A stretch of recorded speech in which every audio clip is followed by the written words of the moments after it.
gracia hay cuando paso por el fuego. Abres camino donde no lo hay. Al recordar lo que has hecho en mí, lo que un día fui, lo que recorrí, sé que a mi lado siempre está. Hola, ¿cómo están? Bueno, es una alegría poder tener este tiempo juntos.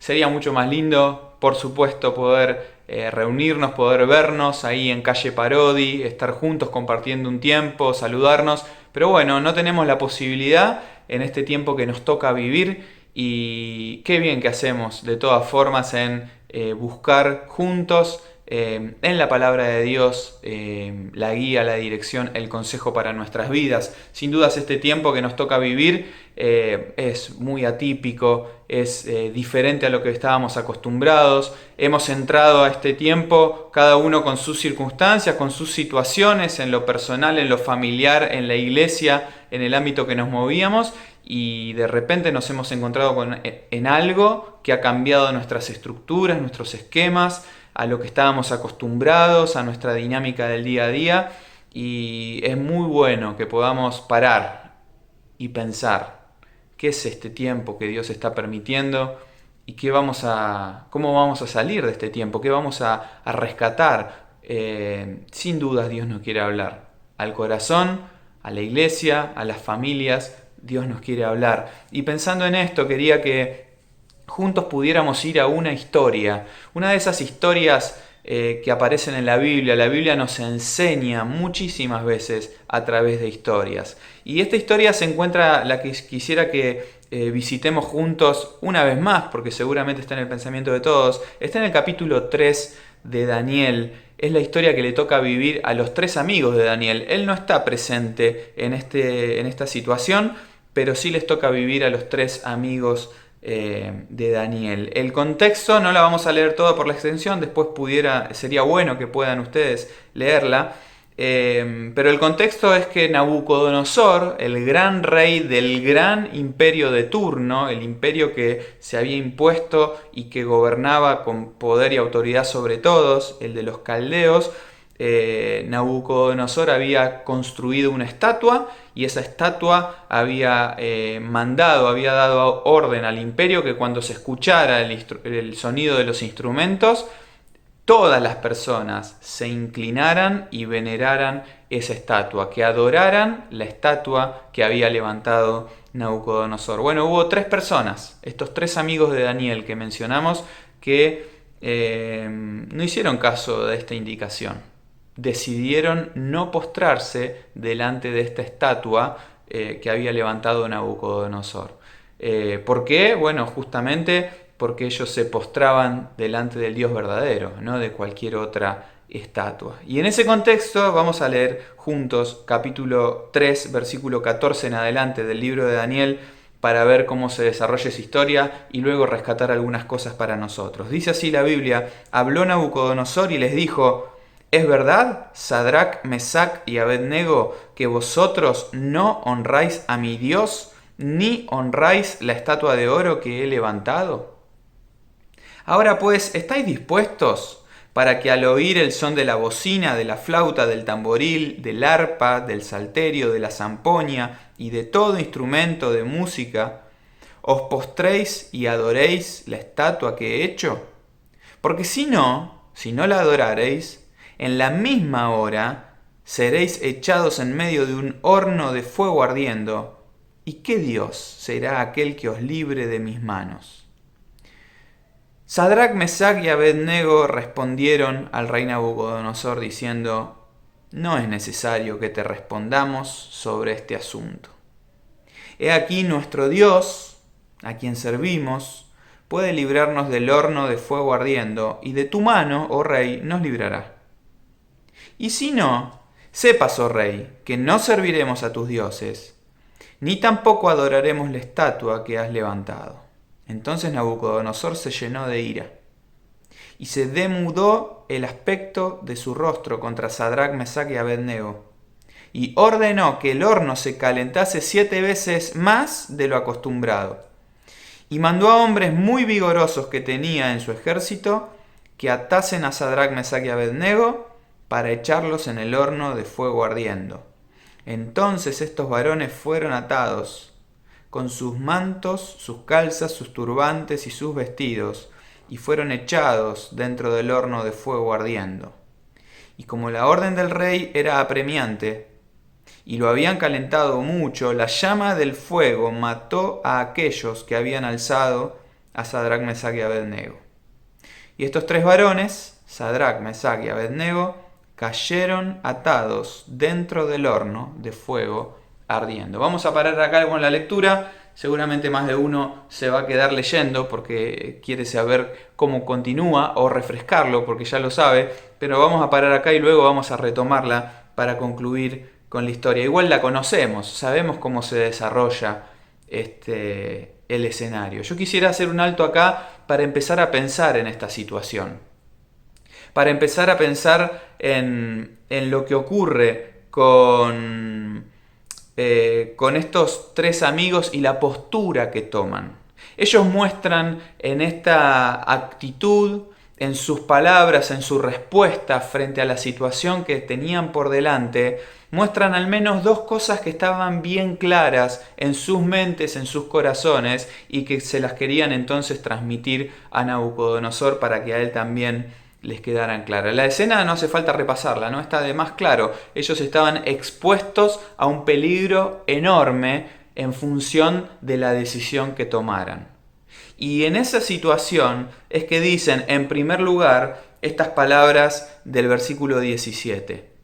Lo primero que ellos transmiten es su conocimiento respecto de Dios. Dicen, nuestro Dios, a quien servimos, puede librarnos del horno de fuego ardiendo, y de tu mano, oh rey, nos librará.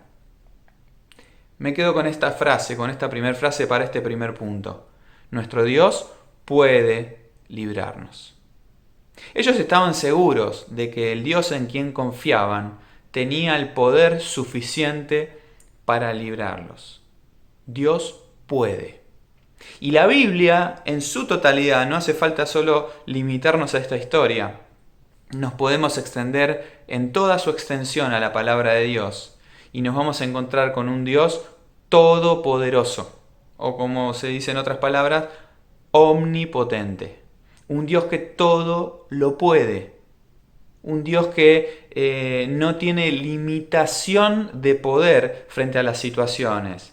En una historia de la Biblia, el mismo Dios dice, esto es cosa pequeña a mis ojos, hablando de lo insignificante, lo pequeñas que eran las cosas a las que para nosotros tal vez son de dimensiones descomunales, son verdaderas montañas delante que son imposibles de sortear. Dios puede, Dios siempre puede. Su capacidad es ilimitada. Ese es el Dios de la Biblia, ese es el Dios en el que creemos. Un Dios que puede librarnos. Ahora, no se queda ahí la historia. Esa es una de las grandes verdades que estos 3 amigos le transmiten a Nabucodonosor. Pero la segunda gran verdad es la que sigue en el versículo siguiente. El versículo 18 empieza diciendo, ¿y si no? Nuestro Dios nos librará. Y si no, dicen estos 3 amigos, sepas, rey, que no serviremos a tus dioses. Entonces uno dice, bueno, pero si Dios puede, ¿por qué ponen esta cláusula a ellos? ¿Por qué estos 3 amigos ahora parece que meten un pero en el medio? Dios puede, pero, y ese pero es importante porque es parte del mismo conocimiento de Dios. Así como Dios tiene un poder ilimitado, tiene una voluntad que decide. Así como Dios no se ve desbordado por las situaciones y puede resolver situaciones, su voluntad hace que a veces quiera que ese poder actúe y resuelva la situación y a veces quiera que ese poder no actúe y esa situación que a nuestros ojos podría ser resuelta por este Dios todopoderoso, no lo sea. Así que estos 3 amigos conocían a un Dios que puede librarlos, pero que iba a depender si Él quiere o no. Pero en esa dicotomía, en esas dos cosas que aparecen a la vez en simultáneo, el poder y el querer de Dios, ellos en sus palabras dicen, sea que Dios quiera, no nos vamos a postrar, pero si Dios no quiere, tampoco nos vamos a postrar. Es decir, su decisión de honrar a Dios no estaba sujeta a sus expectativas de lo que Dios hiciera. Miren, yo pensaba en esto porque tal vez alguno podría decir, pero a ver, estos 3 muchachos, ¿por qué no prefirieron decir, bueno, está bien, una vez nos postramos y ya está? Y tal vez resignamos este conflicto y con postrarnos una vez tenemos toda una vida por delante para después sí servir a Dios y dedicarnos a Dios. ¿Qué tiene de malo? Es solamente una vez y lo hacemos porque este rey lo pide y es un cabeza dura y lo que está pidiendo es una ridiculez, eso es solo una estatua, no tiene sentido. Sin embargo, ellos sabían que postrándose iban a mostrar lo que en realidad había en su corazón. Iban a estar siendo doblegados por algo que iba en contra de lo que Dios les había enseñado. Que solamente había un Dios al cual se debía venerar y solamente a ese Dios se debían postrar. Así que ellos, frente a esta premisa, no estaban dispuestos a resignar lo que tal vez a una mente pensante y coherente dijera, bueno, vamos a negociar, es una sola vez para el rey, todo el resto para Dios. No, ellos tenían claro que su Dios era un Dios celoso y que acá estaba en juego otra cosa, no era solamente esa vez. Acá estaba en juego delante de quién ellos se iban a postrar. Y pienso también en esta expresión, ¿no? Y si no. ¿Por qué aparece el y si no? Bueno, porque Dios, pudiendo, muchas veces, como decíamos recién, no quiere. Y miren, rápidamente quisiera repasar con ustedes algunos versículos de la Biblia que nos ayudan a entender un poco más esto. Miren, leemos juntos, rápido. Isaías capítulo 43, versículo 1 en adelante. Dice Jehová, creador tuyo, oh Jacob, y formador tuyo, oh Israel, no temas, porque yo te redimí, te puse nombre, mío eres tú. Versículo 2. Cuando pases por las aguas, yo estaré contigo. Y si por los ríos, no te anegarán. Cuando pases por el fuego, no te quemarás, ni la llama arderá en ti. Porque yo, Jehová, Dios tuyo, el Santo de Israel, soy tu Salvador. Y continúa el relato. Miren, lo primero que nos encontramos acá es con un Dios que dice, cuando pases por el agua, cuando pases por el fuego, voy a estar contigo, te voy a salvar. Y nosotros nos podríamos preguntar, ¿y por qué pasar por el fuego? ¿No es que es un Dios omnipotente? ¿Por qué no nos evita pasar por las aguas? ¿Por qué no nos evita pasar por el fuego? Estos 3 amigos podrían haber dicho, ¿por qué Dios no nos evita entrar a ese horno? Sin embargo, está el querer de Dios. Y Dios lo que promete acá no es evitar el fuego y las aguas, sino que le promete a su pueblo, cuando pases por esa prueba, yo voy a estar contigo. Miren lo que dice Santiago en el capítulo 1, versículos 2 y 3, dice, hermanos míos, tened por sumo gozo cuando os halléis en diversas pruebas, sabiendo que la prueba de vuestra fe produce paciencia. Y nos podemos preguntar, ¿y por qué un Dios todopoderoso, omnipotente, no nos evita la prueba? ¿Por qué no nos evita la prueba en vez de tener que pasar por la prueba? No, Dios nos dice, cuando estés en la prueba, tengan por sumo gozo estar en la prueba. ¿Por qué? Porque tiene un ¿para qué? Tiene un propósito la prueba. Produce un fruto, un resultado que de otra manera no se podría obtener. Miren lo que dice el Evangelio de Lucas en el capítulo 22, versículo 31.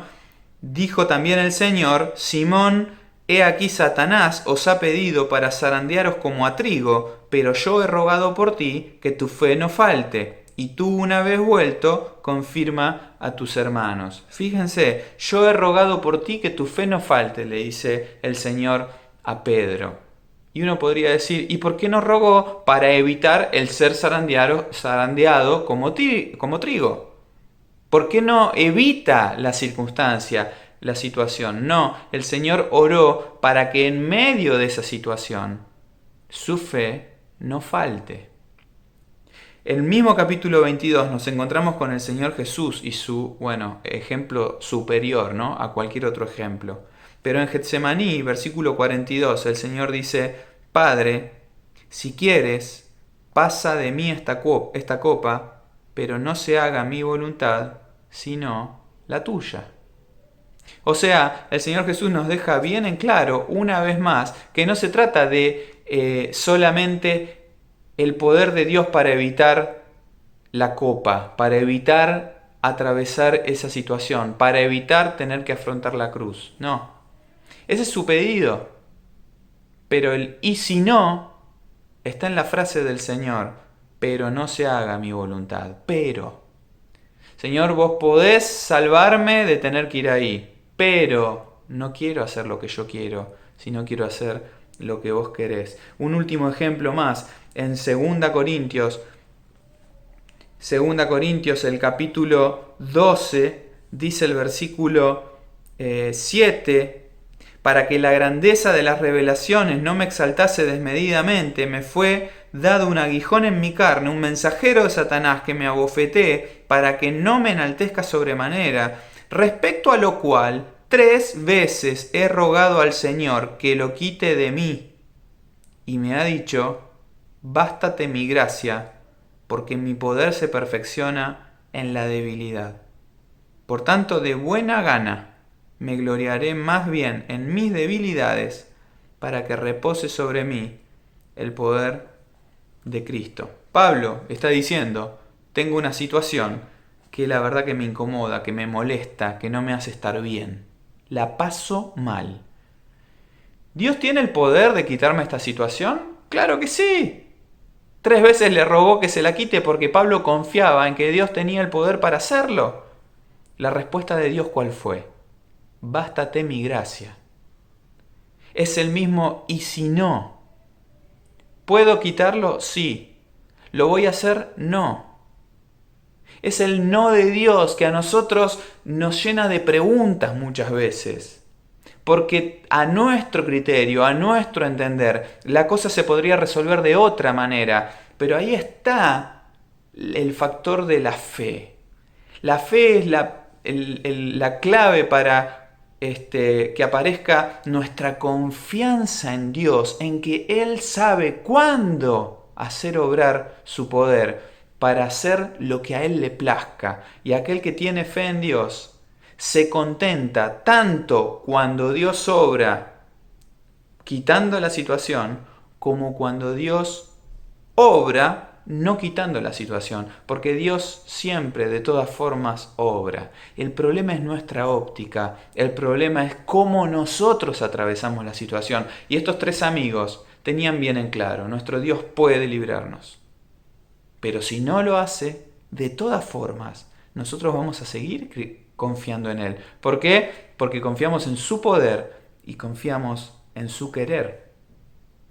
Ahora miren lo que dice, cómo termina la historia, ¿no? La repasamos muy rápidamente, habíamos dejado en el 23, versículo 24 dice, el rey Nabucodonosor se espantó y se levantó apresuradamente y dijo a los de su consejo, ¿no echaron a 3 varones atados dentro del fuego? Ellos respondieron al rey, es verdad, rey. Y él dijo, he aquí yo veo 4 varones sueltos, que se pasean en medio del fuego sin sufrir ningún daño, y el aspecto del cuarto es semejante a hijo de los dioses. Entonces Nabucodonosor se acercó a la puerta del horno de fuego ardiendo y dijo, Sadrac, Mesach y Abednego, siervos del Dios Altísimo, salid y venid. Entonces ellos salieron de en medio del fuego, y se juntaron los sátrapas, los gobernadores, los capitanes y los consejeros del rey, para mirar a estos varones, cómo el fuego no había tenido poder alguno sobre sus cuerpos, ni aun el cabello de sus cabezas se había quemado, Sus ropas estaban intactas y ni siquiera olor de fuego tenían. Miren, este estar en el horno, literalmente, este estar en el fuego, literalmente, de estos muchachos, es una imagen también para nosotros de estar en medio de la prueba. Esta prueba que recién repasábamos en algunos pasajes de la Biblia, que Dios permite que entremos. Dios nos permite esas circunstancias y decide que ahí transitemos. Ellos estuvieron en medio del fuego, en medio de la prueba, del problema. Y miren, 3 cosas para rescatar rápidamente y pensar en estos muchachos. Primera cosa, el Señor apareció. ¿Se dieron cuenta?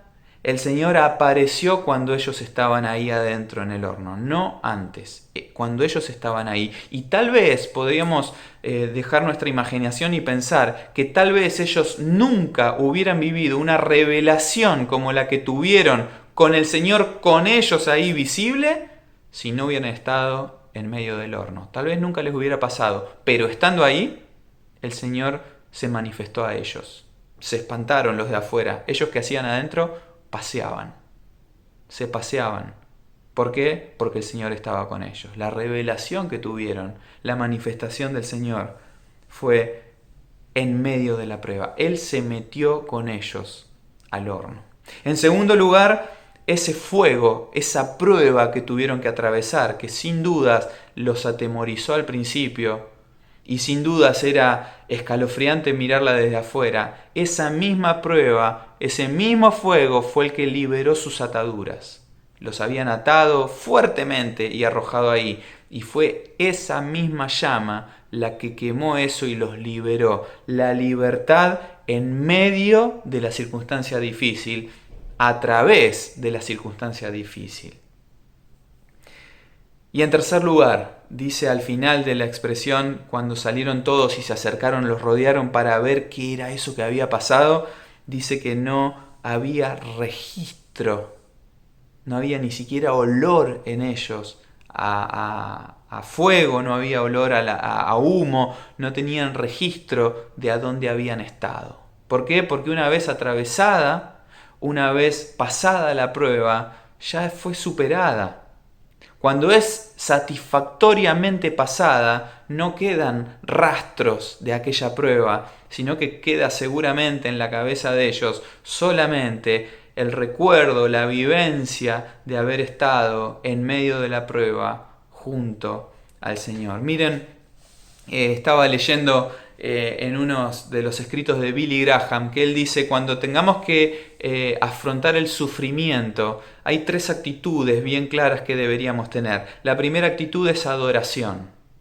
Cuando tenemos una situación de prueba y una situación atípica, una dificultad que atravesar, bueno, primero tener esta actitud de adorar a Dios en medio de la situación, cambiar el reclamo por adoración.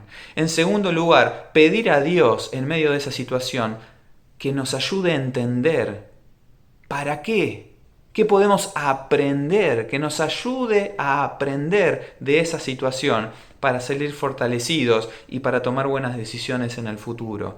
Y en tercer lugar, dice Billy Graham, es importante en medio de la situación, no esperar a haber salido, sino en medio de la situación, glorificar a Dios. Es lo único que tiene que ser nuestra búsqueda continua, sea que estamos en la prueba o no, traer gloria al nombre de Dios. Ojalá que podamos pensar en esta historia rápidamente repasada hoy y en estas conclusiones así esbozadas rápidas, poder pensar en cómo estos muchachos, en toda esta situación que sin duda fue difícil para ellos, pudieron salir de la manera que salieron. ¿Por qué? Porque entraron de la manera que entraron. Porque conocían al Dios que tiene poder ilimitado. Podían confiar y descansar en su poder, pero con la misma intensidad podían confiar y descansar en su querer, en su voluntad, en que Él sabe cuándo manifestar su poder. Y sin duda que lo hizo con ellos, ¿no? Pero lo hizo cuando Él decidió hacerlo en medio de las llamas, en medio del fuego, y fue notorio para todos y sin duda para ellos también. Que el Señor los bendiga, hermanos, que puedan pensar en esto y juntos traer gloria al nombre de Dios.